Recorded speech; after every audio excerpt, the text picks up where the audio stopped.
Hello everyone, welcome back to Mr. Lee's Math Class Videos. I'm Mr. Lee.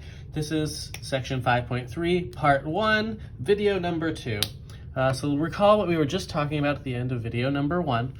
If you're comparing function values, we talked about sine, tangent, and secant are getting bigger because either y is getting bigger or x is getting smaller between 0 and 90 degrees, or vice versa, cosine, sine, cotangent, and cosecant, they're all getting smaller. So let's determine if the following things are true or false. Is sine of 21 degrees greater than sine of 18 degrees?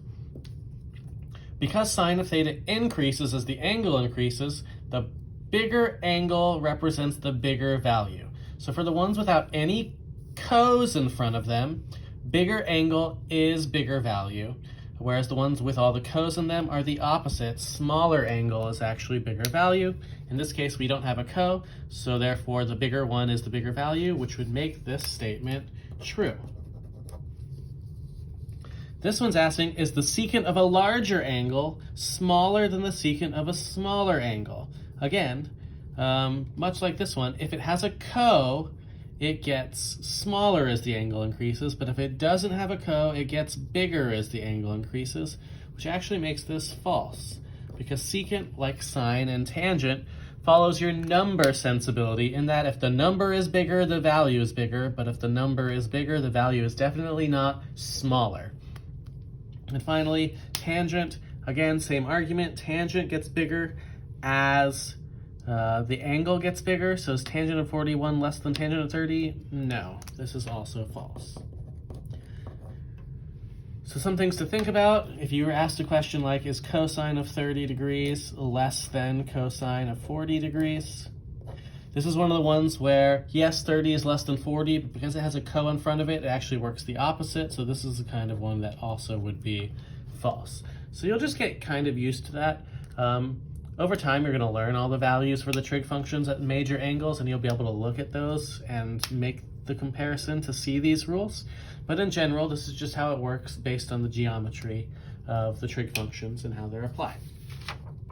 Now, most people in high school in some way, shape, or form have seen special triangles, perhaps in geometry, but for many people it's been a long time. So there are two primarily special triangles that are right triangles that you see most frequently.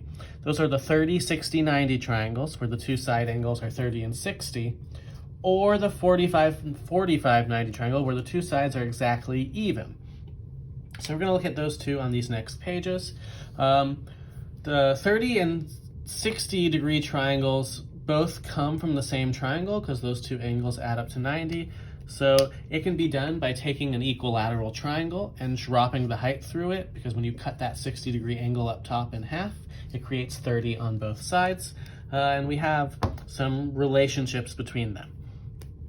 So just looking at these, an equivalent version of this, you see the a square root of 3a and 2a. If you let a be 1, that means this is square root of 3, this is 1, and this is 2 in a 60 degree triangle. This is not necessarily the best choice. I would prefer my a to be 1/2 for reasons that come later, but it will work for the trig functions for now. So now we're really just looking at the triangle, the values from the perspective in question. So sine of 30, so from this 30 degree angle, is opposite over hypotenuse, so that would be 1/2. Cosine is adjacent over hypotenuse, that's root 3/2. Tangent of 30, opposite over adjacent, that's 1/root 3, and if you rationalize it, that should be root 3/3. Cosecant of 30 degrees is the reciprocal of sine. So instead of 1/2, instead of opposite over hypotenuse, it's hypotenuse over opposite, which would be 2/1, which we would just call 2. The secant of 30 degrees is also the reciprocal of cosine, so this would be 2/root 3, which you can confirm in the triangle. This would also need to be rationalized, so 2/root 3/3 for your homework in particular to accept it. And finally, cotangent takes tangent and is the reciprocal there. As I've mentioned in previous videos, I would always take the reciprocal of the one before you've rationalized, because that would be root 3/1, and it's okay to have a square root in the numerator, so there's nothing you actually have to do. If you take the one you've rationalized, you then have to re-rationalize and reduce. So save yourself some work. Now the 60 degree is very similar just because the cofunctions all switch. So for the 60 degree angle, opposite over hypotenuse is actually root 3 over 2. Cosine is now the 1/2 because again, these are cofunctions, so they should switch because the two angles add up to 90. So tangent will end up switching with cotangent. So tangent should end up being root 3, whereas cotangent should be root 3 over 3. Cosecant and secant should flip correspondingly with sine and cosine. So they should be, the cosecant of 30 should equal the secant of 60, which is 2. And the cosecant of 60 should be the same as the secant of 30, which is 2 root 3 over 3. These values are ones you should get used to seeing. There's really no way around it. You'll encounter many, many 30, 60, 90 triangles, and you should be prepared to follow them. The other major triangle is the 45, 45, 90 triangle, because these two angles are the same, which means they have the same sides opposite those angles. There's not two triangles we're developing here because the opposite of the 45, 45, 90 is another 45, 45, 90, so they are identical. So unlike the last one where the 30 and 60 degree angles are two views of the same triangle, the two views of the same triangle in this case are the same. And if you look at the lengths, it's 1, 1, and square root of 2, which can be gotten from the Pythagorean theorem. So the sine, at the 45 degree angles, there's something special going on in that sine and cosine are the same, secant and cosecant are the same, and tangent and cotangent are also the same. So there's only actually 3 values. So we've got sine of 45. You can actually look at it from either angle. I'm going to go from the lower angle just because that's the one I'm more comfortable doing, is 1 over the square root of 2. And if you rationalize that, that's root 2 over 2. The cosine of the same angle is just the other 1 over the square root of 2, which makes root 2 over 2. Cosine of 45, oh, I wrote in the wrong one. This is secant. Haha, we're going to rewrite this as cosine, and this is cosecant. Cosecant of 45 is the inverse of sine, so again, take the one that you haven't rationalized. So this should just be root 2. Similarly, secant should be root 2. Tangent and cotangent are really convenient in the 45, 45, 90 triangle.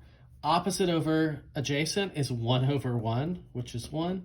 Cotangent is the opposite. Adjacent over opposite, also 1 over 1, which is 1.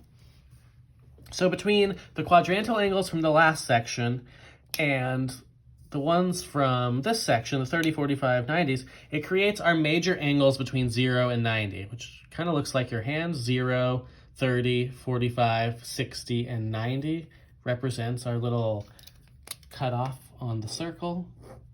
So what I would tell you to do is practice putting all of these values in the table and get used to what they are, because this is going to be integral. The moment that you can recognize all the values in the first quadrant, it ends up making the rest of the quadrants, knowing the values, way easier. So it's something that I would really strongly recommend that you do.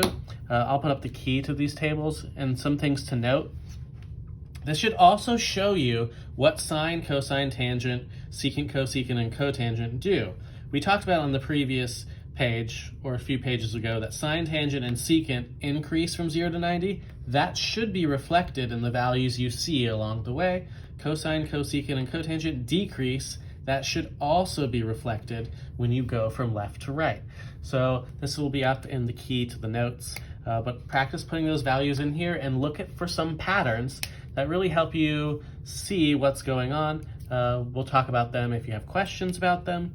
But otherwise, this is the end of 5.3 part 1. So 2 videos. There's a 5.3 part 2, but it won't be until the next quiz. So that's really all for this video.